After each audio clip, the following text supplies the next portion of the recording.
I make videos about running, cycling and some action related videos. So I've always been looking into a very good camera, very stable, has got a good picture quality and a decent sound as well. So recently I purchased the GoPro 10. And this video I'm gonna share with you how does this GoPro 10 stands alongside with my existing Insta360 ONE X2.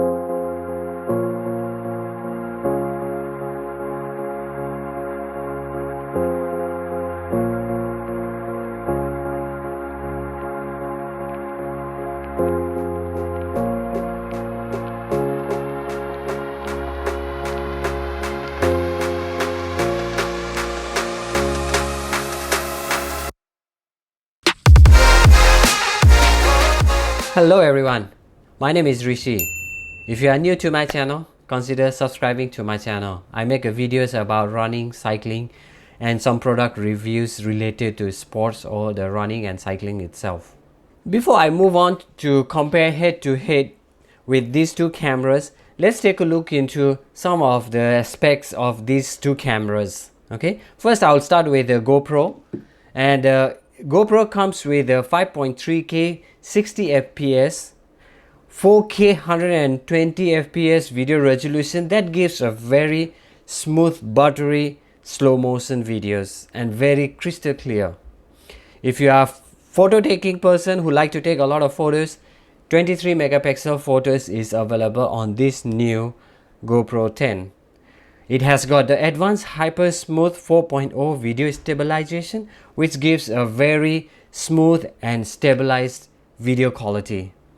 It is also a waterproof up to 33 feet and also a super 8 times slow motion at a new and improved 2.7K resolution.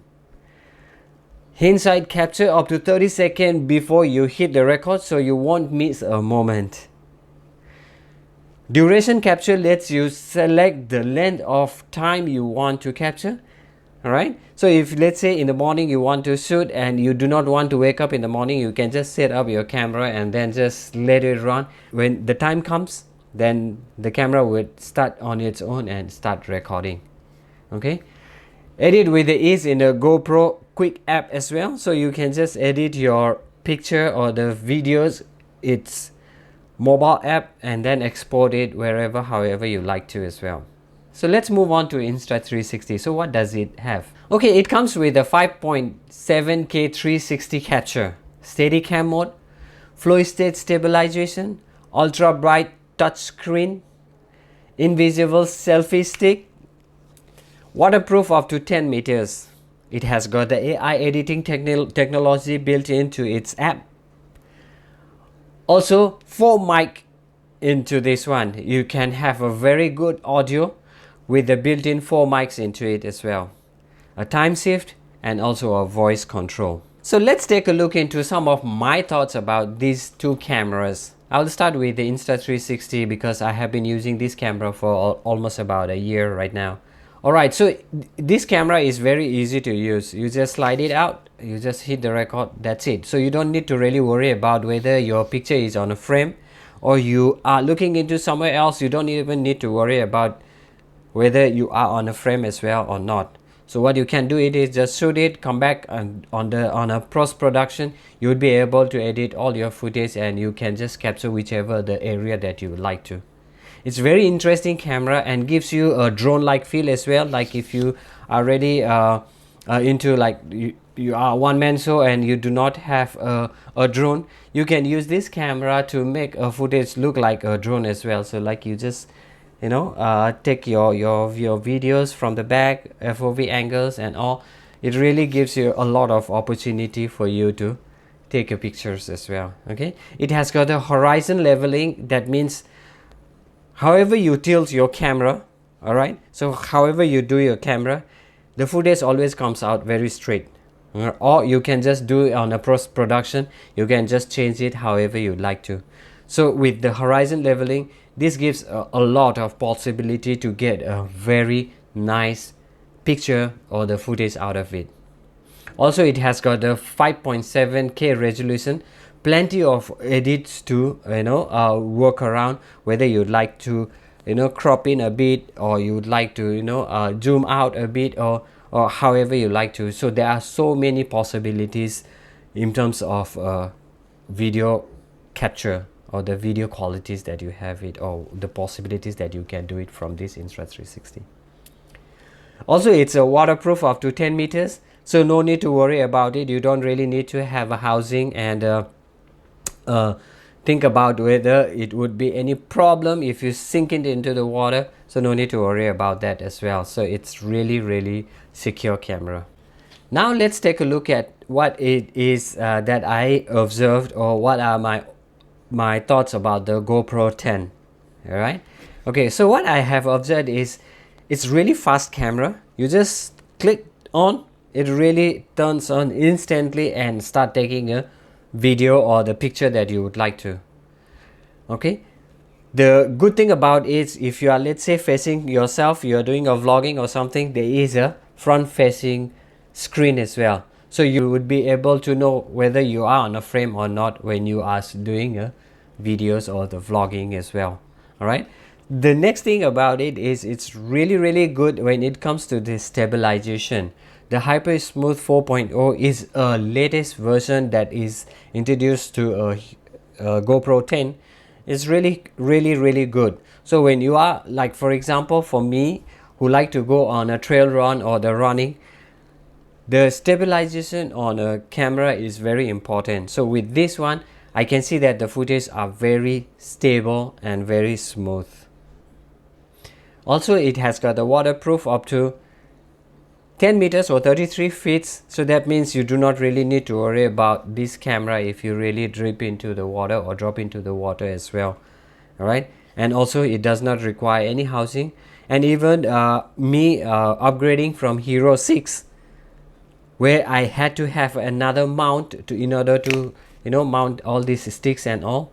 Now from Hero 9, I guess, if I'm not wrong, it comes with a built-in this adapter over here, so you really no need to carry a new housing, or no need to buy a new housing for the camera as well. So let's talk about which one should you get in 2022. 1.5-year-old, the Insta360, or the newest GoPro 10. Which one is better? Do you really need to spend money on the new GoPro, or the Insta360 works for you? What are the things that you would be looking into it from these cameras for your running or cycling or action related activities? So let's do some side-by-side testing. So we will be looking into 5 main aspects of it.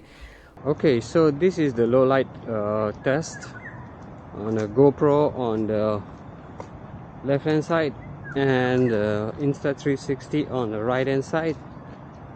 So this is how it is on the same condition.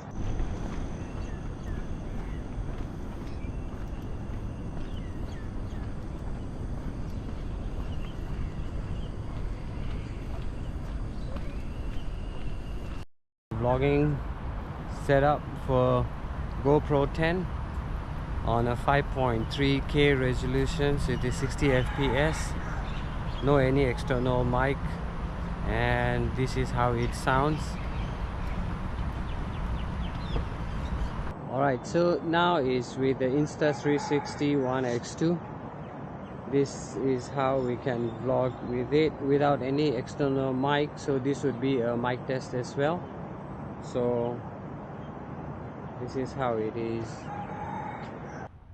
Alright, so doing an audio test on a GoPro 10. This is how it's cute,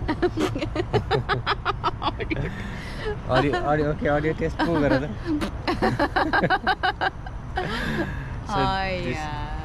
This is a audio test with my wife saying Oli, so maybe you can hear it. Alright. So this is with no any external mic. No external mic, so audio directly on the GoPro. Okay, let's do the audio test here. You want to do it again? Yeah. No, I don't want to do it again here. Okay, but anyway, this audio test on this one is this one is what? It's a 360, is it? Yeah, this is a 360 ONE X2. and doing a audio test. No any external mic attached to it. And you want to do again? No, I don't want. No? Okay. Hi. Alright, so she's very shy. She's more shy than me on camera. Yeah. You are so shy, is it? No, I don't know. I mean, I don't think so. You are, I can talk, but if I see any people around me, then it's like I don't know. I'm very shy on that. I cannot talk when there's people around. Like how Sora said, I'm very shy, Mimi.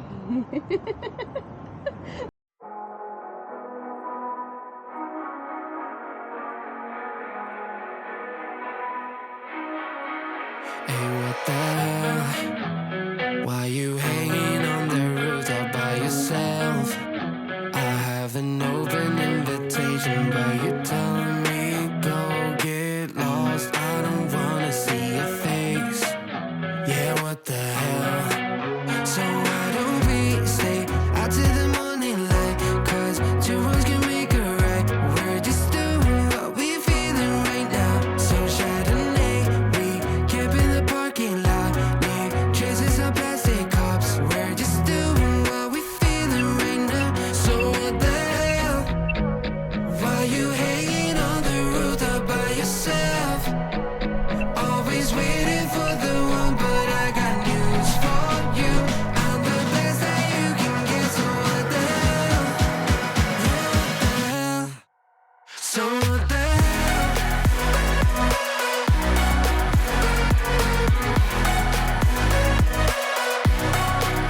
So what the hell? What are you waiting for now?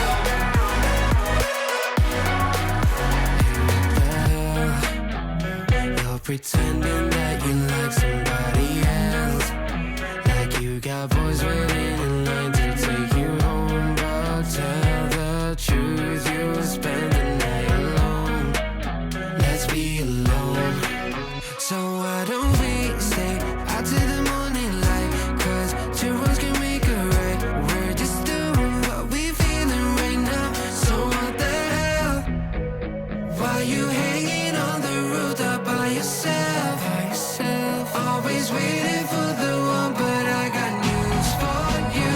I'm the best that you can get, so what the hell? What the hell? Are you waiting so for the hell?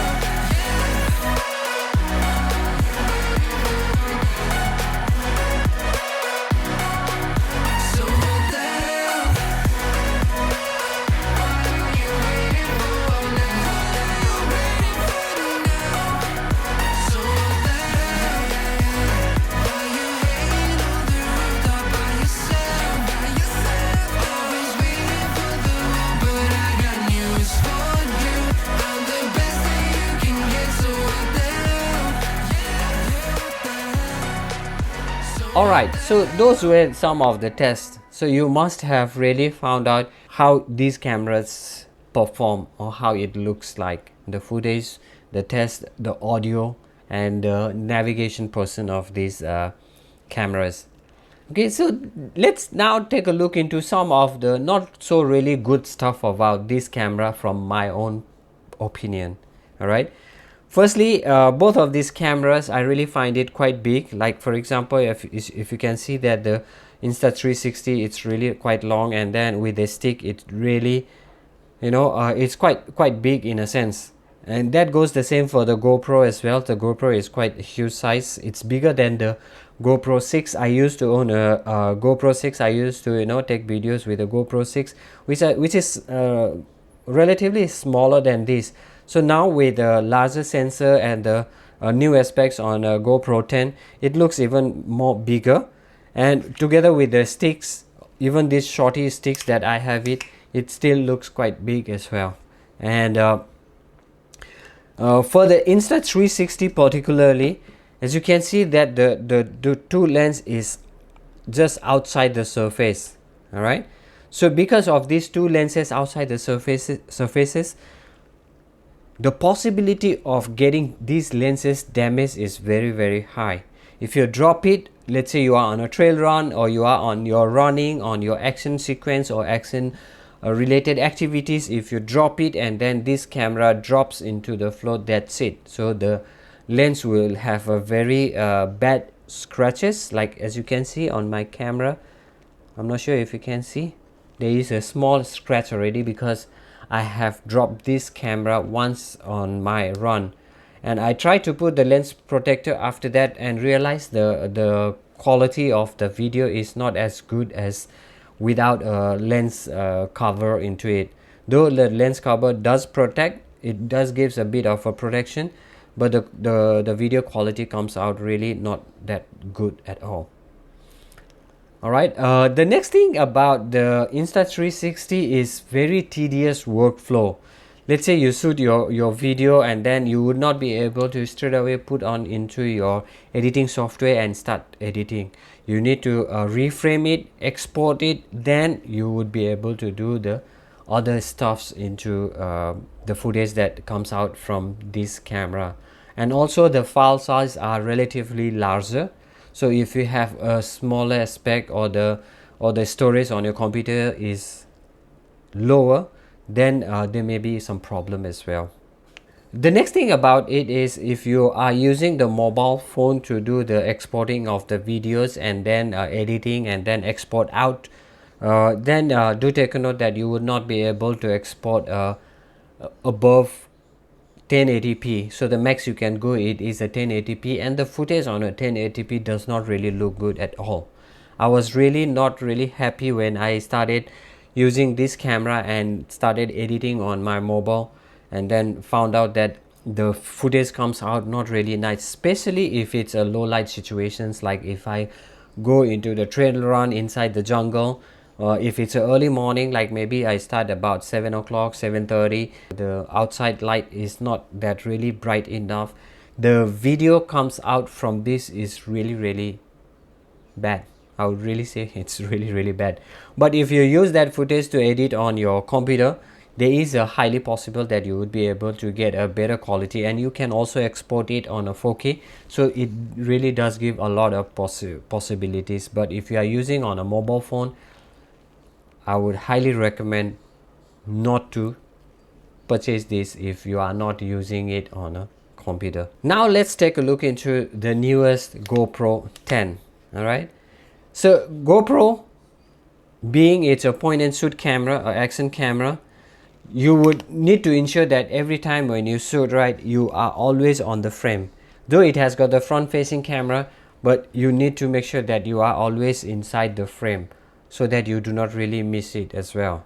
All right, also it's a bit of a bigger size. For a smaller size guy like myself, my hand is small, so as you can see, the camera really looks big on my hand as well. Okay, another thing I really hate about the GoPro 10 is the battery indicator. I'm still not able to figure it out. What is the formula? How is it works in terms of a battery? Let's say if my resolution is on a 5.3K, the battery shows about, for example, 80%. If I switch into a 4K 120, the battery percentage shows 30%. So I really do not understand what's the logic about it. There is a possibilities because higher frame rate means higher consumption of the battery, so it might be showing what's the time remaining, but I still don't get it. I really do not know what's the formula about it as well. So another thing that I really didn't like about it is the horizon level that is built in. So if let's say if you are shooting onto and somehow you need to really be shooting into the linear mode. If it's a wide or the super wide or the super view, the horizon level does not work on the GoPro as well, unless you buy a lens mod. Then I guess the horizon level works however you want to tilt your camera. But the built-in horizon level over here, it just works on the linear mode, and you will not be able to get the horizon level totally. It's just a little bit of a tilt. So if let's say you are doing some kind of action sequence or action activities, then the horizon level may work in terms of like trying to, you don't do too much of tilting. So maybe a little bit of a shake that might help in terms of horizon level, but it does not work if your camera is totally tilted, like maybe 120, 180, 160 degrees, whereby the Insta360, no matter however you tilt, you would still be able to get that straight footage out of this camera. So let's take a look into the final verdict about which camera should you be getting it. The newest GoPro 10 or the slightly older Insta360. What is it that you are really looking into it when it comes to each of these camera? Are you okay with a point and shoot but get a better footage straight out of the camera that you can just put it into your editing software and start editing? Or you want to go for much more possibilities with this Insta360, where you would be able to capture everything around you and you just select whichever the footage that you like, right? Are you okay with the extra time that you need to spend on the Insta360 ONE X2, where you need to export the footage and reframe it and before you put it into your editing software? Or you would like to go straight on this one? You can even use GoPro's native app on your mobile phone to edit and straight away upload it into your social media or YouTube or wherever you like to. So looking into both of these cameras, it does have its own place, or I would say both of them are very good camera. GoPro being a action point and shoot camera gives a really good footage out of it, whereas Insta360 ONE X2, with so much of possibilities that even now the metaverse is coming and you can just shoot 360 videos, upload it on a YouTube, or if you are doing some kind of a product shoot, like maybe even a real estate, this camera is really futuristic as well. Alright, so I hope this video has helped you to make a decision which one should you be getting it in 2022, GoPro 10 or the a little bit older Insta360 ONE X2. Alright, I hope this video was really useful. If you find it useful, give a thumbs up. Consider subscribing to my channel. I'll be bringing more of this kind of videos. Till then, stay safe, take care of yourself and the people around you. Thank you everyone. Bye bye.